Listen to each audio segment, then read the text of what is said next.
Бездомност. Лицето на една нация сломена в мълчание. Здравейте! Виждате ли хората, които са бездомни?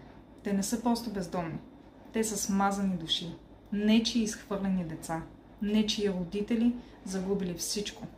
Това е човешка болка, която избираме да не виждаме. Какви са причините? Причината не е мързел. Това е безмилостно сортване на съдби. Един дълг, една загуба на работа, един непосилен наем. Улицата те поглъща, без да те пита.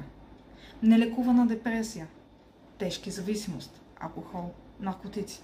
Те изпепеляват не само пари, но и човешки връзки, здраве и воля.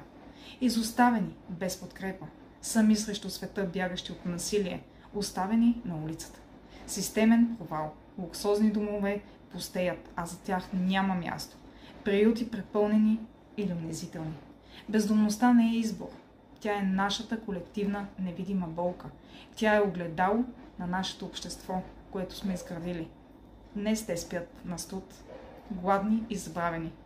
Утре може да е някой от вас. Никой не е имунизиран. Не отвръщайте поглед. Фондация Заедно можем, група за взаимна помощ, е лъч надежда. Затова сме тук. Тук сме да върнем човешкото достоинство и да дадем втори шанс. Помислете.